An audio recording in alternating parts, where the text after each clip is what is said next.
Hello friends, welcome to our channel Pariksha prep. Pariksha prep में हम discuss कर रहे हैं जेल प्रहरी की साइंस की सीरीज के लिए जो भी जेल प्रहरी के लास्ट ईयर के क्वेश्चंस पेपर हैं वह हम डिस्कस कर रहे हैं। मैथ्स का पेपर आपने डिस्कस किया होगा, साइंस जो कि काफ़ी कठिन आई थी और काफ़ी कठिन मानी जाती है जेल प्रहरी के पेपर में। इतनी कठिन साइंस मुश्किल से ही किसी भी और एग्जाम में पूछी गई हो, एसआई लेवल से भी अधिक की जो साइंस थी वो आपको जेल प्रहरी में देखने के लिए मिलती है। एक बात याद रखना, आप व्यापम का कोई भी एग्जाम दे रहे हो उसको हल्का समझ करके कभी मत देना, क्योंकि कट ऑफ लगभग 80 और 80 के प्लस ही जाता है। इसीलिए आपको घोर मेहनत करनी पड़ेगी, आपको तैयारी करनी पड़ेगी। चलिए हम 30 सितंबर 2018 का पेपर डिस्कस करने जा रहे हैं, फर्स्ट शिफ्ट का। तो इसमें आपके लिए पहला क्वेश्चन आया था जनरल साइंस के अंतर्गत कि निम्नलिखित में से किस स्थिति में एक व्यक्ति के बीमार पड़ने की संभावना अधिक है। ऐसी कौन सी सिचुएशन बनेगी जब बीमार व्यक्ति पड़ सकता है। 4 सिचुएशन दी गई थी साथियों। पहली सिचुएशन थी कि जब वह मलेरिया से ठीक हो गई हो और चेचक से पीड़ित व्यक्ति की देखभाल कर रही हो। दूसरी थी जब वह मलेरिया से ठीक हो रही हो। तीसरी सिचुएशन थी जब वह घर पर स्वस्थ आहार ले रही हो। और चौथी सिचुएशन थी जब वह मलेरिया से ठीक होने के बाद 4 दिन का उपवास करती हो तथा किसी चेचक से पीड़ित व्यक्ति की देखभाल कर रही हो। ऐसी स्थिति में, और यही आंसर सही गया था कि अगर क्या कर रहे हो आप, स्वस्थ हो, फिर आपके लिए मलेरिया होता है, मलेरिया होने के बाद आप उपवास करते हो, मलेरिया से स्वस्थ होने के बाद उपवास करते हो, उपवास करने के बाद या उपवास करने के दौरान आप चेचक से पीड़ित किसी व्यक्ति की देखभाल करोगे तो स्वाभाविक सी बात है कि आप भूखे रहोगे, तो इम्यून सिस्टम आपका डाउन हो जाएगा और आप बीमार पड़ जाओगे। तो आंसर गया था साथियों कि जब व्यक्ति मलेरिया से ठीक होने के 4 दिन का उपवास पर हो और चेचक से पीड़ित व्यक्ति की देखभाल कर रहा हो। अगला प्रश्न था साथियों, बहुत ही टफ क्वेश्चन था यह, और साइंस के जो विद्यार्थी थे वह भी इसमें कंफ्यूज हो गए थे, क्योंकि इतने डिटेल्स में जनरल साइंस में अक्सर प्रश्न नहीं आता है। लगभग यह लेवल काफी टफ माना गया था। क्वेश्चन यह था कि निम्नलिखित विशेषताएं किस संघ फाइलम पर लागू होती हैं। उस फाइलम के जीवों का शरीर जो होता है वह चपटा होता है, उनकी जो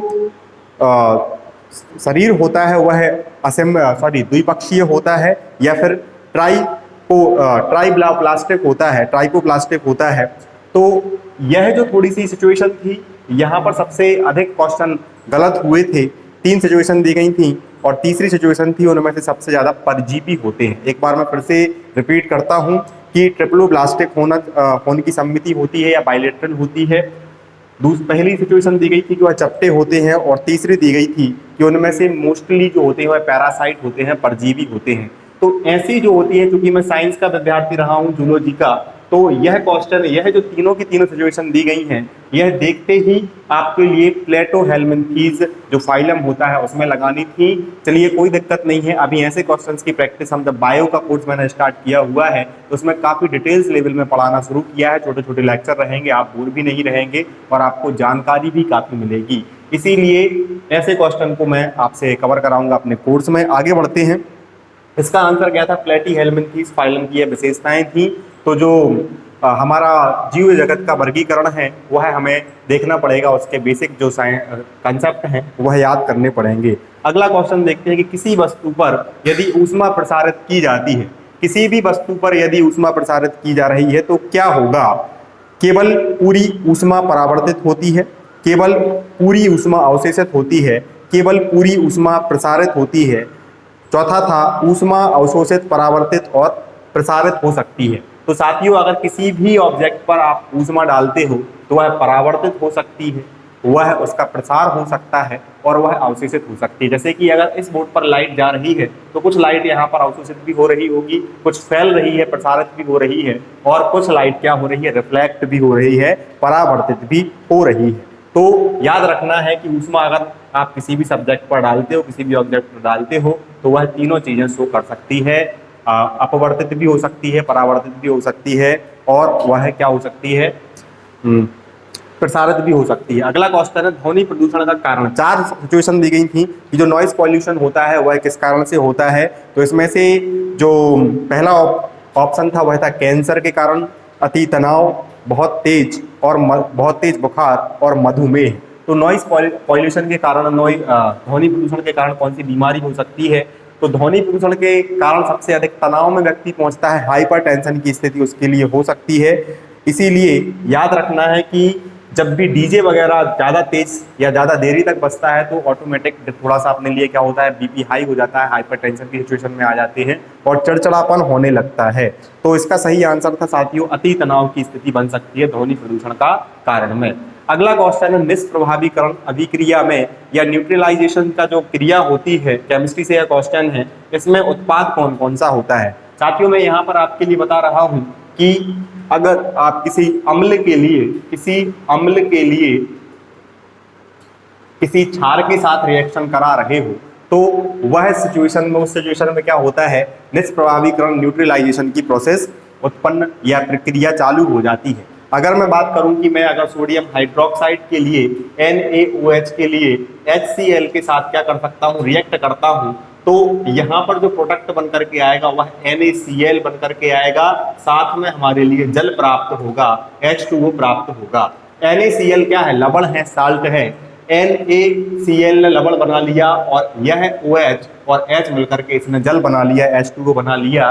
तो इस प्रक्रिया में आपके लिए क्या प्राप्त हो रहा है, लवण प्राप्त हो रहा है और जल प्राप्त हो रहा है। तो याद रखना है कि जब अम्ल या क्षार मिलते हैं, अम्ल के साथ क्षार की क्रिया होती है तो वह निष्प्रभावीकरण या न्यूट्रलाइजेशन की प्रोसेस होती है और उसमें लवण और जल उत्पन्न होता है। अगला क्वेश्चन है आपका, पॉलिशदार, आपके घर में कोई नई चम्मच आती है, स्टील की चम्मच आती है, तो आप उसमें अपना चेहरा देख सकते हो, देखते हो या नहीं देखते हो, तो वह किस प्रकार के जो प्रकृति के लिए शो करती है। तो आपके लिए अगर मैं यह चम्मच बना करके बता दूं, इसमें आप अपना चेहरा देख रहे हो, तो यह क्या है, इसमें एक गुफा टाइप से बनी हुई है, एक कोठी टाइप की संरचना रहेगी। यह अवतल दर्पण की भांति, अवतल दर्पण की भांति कार्य करेगी। इसके लिए आपको याद रखना है कॉनकेव मिरर की भांति, कॉनकेव मिरर की भांति, अवतल दर्पण की भांति यह कार्य करती है चम्मच, इसलिए इसका आंसर अवतल दर्पण गया था। 4 ऑप्शन थे साथियों इसमें, अवतल दर्पण, अवतल लेंस, उत्तल दर्पण और समतल दर्पण। क्योंकि अंदर आपके लिए गुफा टाइप से देखने के लिए मिल रही है तो अवतल दर्पण इसका सही आंसर जाएगा। यह क्वेश्चन काफी सरल था और काफी कठिन भी था। कैल्शियम नाइट्रेट का रासायनिक सूत्र पूछा गया था। ऑब्जर्व कीजिएगा आपकी, मैंने पिछले लेक्चर में भी आपके लिए बोला था कि आपको जो डेली यूज के जो भी प्रोडक्ट हैं उनकी जो केमिकल फॉर्मूला है वह याद करने पड़ेंगे, वह डायरेक्ट पूछे जाते हैं। कैल्शियम नाइट्रेट एवं पोटेशियम डाइक्रोमेट का जो सूत्र था वह क्या था? मैं आपको स्लाइड यहाँ पर चल रही होगी, उसमें भी आपको देखने के लिए मिल जाएगा कि इसका सही आंसर कौन सा था। मैं यहाँ पर लिख देता हूँ इसका सही answer Ca, calcium nitrate NO आएगा यहाँ पर। इस फॉर्मूले को थोड़ा सा आपको याद रखना पड़ेगा और K2Cr2O7 यह रासायनिक सूत्र आपको याद रखना पड़ेगा। साथियों कैल्शियम नाइट्रेट का जो उपयोग होता है वह उर्वरक बनाने में होता है, फर्टिलाइजर्स बनाने में होता है। इसके अलावा जो पोटेशियम डाइक्रोमेट है, मेरा बैकग्राउंड फॉरेंसिक साइंस भी रहा है, उसमें हम अध्ययन करते थे और जनरल साइंस का भी यह होता है कि अगर कोई व्यक्ति अल्कोहल पी करके ड्राइव करता है तो बड़े शहरों में क्या होता है, पुलिस वाले एक ट्यूब टाइप से स्ट्रक्चर लिए रहते हैं, उसका जो रंग होता है वह ऑरेंज होता है। लेकिन अगर कोई भी व्यक्ति अल्कोहल का सेवन करके गाड़ी चला रहा है और अगर वह पकड़ा जाता है तो उसका एक बिल्कुल बेसिक स्क्रीनिंग टेस्ट होता है। उसमें क्या होता है कि फूंक मार करके उस ट्यूब में हवा भरी जाती है और अगर अल्कोहल आपके अंदर या अल्कोहल जो गाड़ी चला रहा है उसके अंदर होता है तो उस ट्यूब का कलर हरा हो जाता है। पोटेशियम डाइक्रोमेट का उपयोग किया जाता है। तो याद रखना है, यह भी डेली यूज में आता है K2Cr2O7 और कैल्शियम नाइट्रेट Ca2NO3 और ब्रैकेट में आप 2 आगे लगाना पड़ेगा। चलिए आगे चलते हैं। 2 अमिश्रणीय पदार्थों का पृथक्करण। 2 ऐसे पदार्थ हैं जिनको आपको अलग करना है लेकिन वह मिले हुए हैं। अब मिले हुए हैं और उनको अलग भी करना है तो उसके लिए आप कैसे अलग कर सकते हो? उनके लिए आप उनका अलग अलग घनत्व होगा, उनके घनत्व के प्रकृति के हिसाब से आप उनके लिए अलग कर सकते हैं। इसमें आंसर क्या था आपका? घनत्व। दो आमिश्रणीय तरल पदार्थ जिनका घनत्व तो अलग अलग होगा तभी आप अलग कर सकते हो, क्योंकि चार ऑप्शन दिए गए थे कि घनत्वों के आधार पर, घनत्वों का अंतर के आधार पर, आयतनों के अंतर के आधार पर, रिफ्रैक्टिव अपवर्तक सूचकांकों के आधार पर और मासेस के आधार पर, द्रव्यमान के आधार पर। आंसर दिया था इसमें घनत्व के आधार पर। अगला क्वेश्चन है साथियों, वायरस को जीवित और अजीवित के बीच क्यों रखा जाता है? क्योंकि अभी कोरोना वायरस चल रहा है तो क्वेश्चन ऐसा रिपीट होने की भी संभावना है।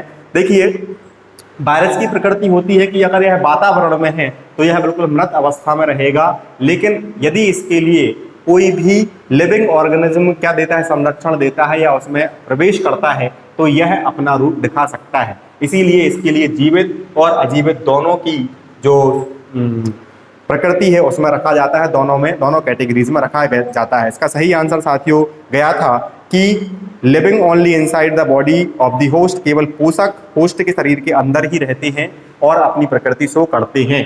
तो इसका आंसर सी गया था, याद रखना है। आगे चलते हैं हम। अगला क्वेश्चन है, एक क्वेश्चन था फिजिक्स से जो मैथ्स में भी आप कर सकते हो, दूरी वाला क्वेश्चन था, मैंने यहाँ पर नहीं लिया है। अगला क्वेश्चन आपके लिए है, कॉपर के दो समस्थानक ए और बी निहित हैं जिनके परमाणु द्रव्यमान 62.93 AMU और 64.93 AMU है, क्योंकि आपको स्लाइड में दिख रहा होगा क्वेश्चन। इसका आंसर बता देता हूं मैं और कैलकुलेशन में भी डाल दी है। दो होते हैं चूंकि कॉपर के 65 एंड 63, तो याद रखना है इनका जो वेटेज होता है वह 69% और 31% होता है। 69 एवं 31% होता है। इसके लिए मैंने कैलकुलेशन इंग्लिश में डली हुई है, वो आप मैथमेटिक्स का यूज करके उसका कैलकुलेशन कर सकते हैं। खैर, ऐसे क्वेश्चंस आने की संभावना बेहद कम होती है। एक दो क्वेश्चन इसलिए डाले जाते हैं ताकि 100 में से 100 ना ला पाए। चलिए आगे चलते हैं। Arrange the following organism in the there of the decreasing power of the regeneration. Question बोल रहा है कि जो जीव दिए गए हैं, जो जीव आपके लिए स्लाइड में दिख रहे हैं, उनको पुनर्जनन की हास्य क्षमता के आधार पर व्यवस्थित कीजिएगा। किसमें कितनी पुनर्जनन की क्षमता, रीजनरेशन की क्षमता जल्दी हो सकती है? जैसे कि आपका यकृत है, अगर वह डैमेज होता है तो वह अपने आप क्या अपना बनाना प्रारंभ कर देता है। इसी प्रकार से आपके लिए कुछ ऑप्शन दिए गए थे। छिपकली, प्लेनेरिया, छिपकली की पूंछ कट जाती है तो छिपकली अपनी पूंछ को फिर से बढ़ा देती है। एक प्लेनेरिया होता है, प्लेटीहेल्मिन्थीज में ही आता है साथियों, यह भी चपटे कृमियों में ही आता है। फिर दिया गया है पुरुष, मैन, केंचुआ और गरुड़। तो इनमें रीजनरेशन की क्षमता आपके लिए याद रखना है। इसका सही जो रहेगा, सबसे पहले आएगा प्लेनेरिया, उसके बाद आपको देखने के लिए मिलेगा केंचुआ, केंचुए के बाद छिपकली, छिपकली के बाद रहेगा आपका गरुड़ और गरुड़ के बाद रहेगा पुरुष। तो यह ऑप्शन में भी दिया गया है, मैंने इसका आंसर भी दिया गया है। पॉज कर करके आप इसको लिख लेना कि जो पुनर्जनन की रीजनरेशन की क्षमता है वह किसमें अधिक होती है। ऐसे क्वेश्चंस, ये है एनसीईआरटी बेसिस क्वेश्चन है साथियों, और 12th के एनसीईआरटी में आपको देखने के लिए मिलेंगे। कॉपर सल्फेट विलयन में अगर आप कील डालते हो तो कैसी सिचुएशन बन सकती है? कॉपर सल्फेट का विलयन, चूंकि यह प्रैक्टिकल भी होता है स्कूलों में साथियों, याद रखना है। पहली सिचुएशन दी गई थी, केवल विलयन का रंग का नीले रंग से हरे रंग में परिवर्तित हो जाएगी। केवल फेरस सल्फेट के निर्माण के कारण हरे रंग हो जाता है। केवल कील में तांबे की लाल भूरे रंग की परत निक्षेपित हो जाती है। इसके लिए मैं आपके लिए जब विलयन पढ़ाऊंगा केमिस्ट्री में तब समझाऊंगा। अभी सिर्फ याद रखना है कि जो तीनों सिचुएशन दी गई हैं वह तीनों की तीनों ही होती हैं। अगला क्वेश्चन है 14वां, इलेक्ट्रिक कूलर जो आप चलाते हो वह चालू होने के बाद क्या उसमें होता है? क्या होता है जब भी कूलर चालू होता है तो जो भी धाराएं, जो भी करंट लेकर के वायर जा रहे हैं उनके चारों ओर चुंबकीय क्षेत्र निर्मित हो जाता है। याद रखना है, यह फिजिक्स का क्वेश्चन है, फिजिक्स में हम इसके लिए देखेंगे। अगला क्वेश्चन है, दो मवेशी नस्लें जो भारतीय मूल की हैं उनको बताना है। बायोलॉजी से क्वेश्चन आ गया, इसके लिए आप कंसीडर कर सकते हो। एक दी गई थी आपके लिए स्पीसीज जर्सी, दूसरी दी गई थी ब्राउन स्विस, तीसरी दी गई थी बोस इंडिसस और चौथी दी गई थी रेड सिंधी। तो इनमें से बॉस इंडिकस जो है वह गाय की प्रजाति है, सांड की प्रजाति मानी जाती है, और रेड सिंधी जो है वह गाय की प्रजाति मानी जाती है। रेड सिंधी भी आपको भारत, पाकिस्तान, नेपाल में देखने के लिए मिलेगी। तो रेड सिंधी याद रखना है और बॉस इंडिकस याद रखना है, यह आपके लिए भारत में देखने के लिए मिलेगी, देसी भारतीय मूल की प्रजाति है। अगला क्वेश्चन जो है, पित्त रस का भंडारण पित्ताशय नामक एक थैले में होता है जो उसके खालिस्तान कहलाने वाले स्त्राव के अंग के पास स्थित होता है। क्वेश्चन यह पूछा गया है कि पित्त रस का जो स्त्रावण है वह कहाँ से होता है। पित्त रस का स्त्रावण साथियों यकृत से होता है, लीवर से होता है, याद रखना है। अगर किसी में पित्ताशय नहीं है या पित्ताशय का ऑपरेशन करके उसको बाहर निकाल दिया जाता है तो उस व्यक्ति से बोला जाता है कि आप कुछ ना कुछ खाते रहिएगा, क्योंकि यकृत से क्या होता है, रेगुलर क्या होता है, जो आपका बाइल जूस है, पित्त रस है, वह निकलता रहता है और कोई भी विकार उत्पन्न ना हो, पीलिया जैसी सिचुएशन ना आ पाए, इसलिए व्यक्ति से बोला जाता है कि आप कुछ ना कुछ खाते रहिएगा। आगे चलते हैं, अगला क्वेश्चन है 18वां। दूध के विभिन्न प्रकार जैसे फुल क्रीम, मलाई रहित बाजार आदि में उपलब्ध हैं। मलाई रहित दूध तैयार करने के लिए उपयोग की जाने वाली कौन सी तकनीक होती है। साथियों अपकेंद्रीकरण बल पढ़ा होगा आपने। अपकेंद्रीकरण क्या होता है इस सिचुएशन में, अपकेंद्रीकरण में, सेंट्रीफ्यूगेशन में, कि जब आप दूध से मलाई निकालते हो तो उसको घुमाते हो, घुमाने के बाद उसमें से जो मलाई होती है ऊपर आ जाती है और उसके लिए निकाल दिया जाता है और मलाई रहित उसके लिए कर दिया जाता है। तो यह बिल्कुल डेली यूज की क्वेश्चन की थी। यह मैंने आपको बताया था कि लगभग 4 से 5 क्वेश्चन आपको डेली यूज के मिलेंगे आपकी साइंस से, जनरल साइंस से, जिनका आप उपयोग करते हो। अगला क्वेश्चन है निम्नलिखित में से कौन सा बल हमेशा आकर्षक होता है।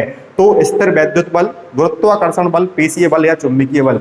हमेशा होता है गुरुत्वाकर्षण बल। अगर यह जो पेन है मैं इसके लिए छोड़ दूं तो यह नीचे ही गिरेगा।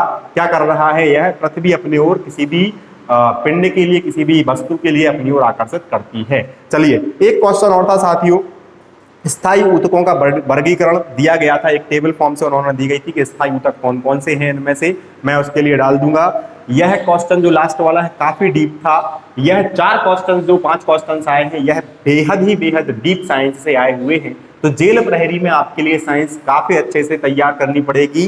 जेल प्रहरी की जो डेट दे दी गई है व्यापम के एग्जाम में, साथियों एक बात मैं बताता हूं कि यह जो एग्जाम जेल प्रहरी का रहेगा यह 2 साल बाद होने के लिए जा रहा है। और अगर यह वैकेंसी पहली वैकेंसी होती है जो 2018 के बाद होती है तो इसमें सबसे ज्यादा कंपटीशन आपको देखने के लिए मिलेगा मध्य प्रदेश के अंदर। इसीलिए जितना भी हम पढ़ाते हैं, जितनी भी हमारी टीम आपके साथ लगी हुई है उसको फॉलो कीजिएगा। साथ ही साथ जो भी किताबें और जो भी टेस्ट सीरीज हम आपके लिए बताते हैं उनको फॉलो जरूर करना है ताकि आप सिलेक्शन पा सकें।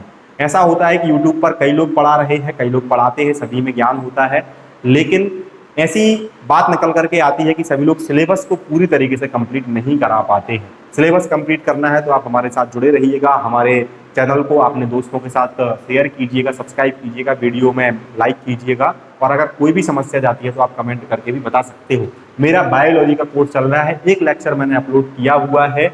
एक लेक्चर 10-15 मिनट का होता है। 15 मिनट का लेक्चर डालने का उद्देश्य यह है अभी ताकि आप जो चीज़ों को इंटरेस्ट लेकर के समझना शुरू करें और छोटे छोटे नोट्स बनाना शुरू कर दें। तो जुड़े रहिएगा हमारे साथ। जय हिंद, जय भारत। मिलते हैं अगले लेक्चर में।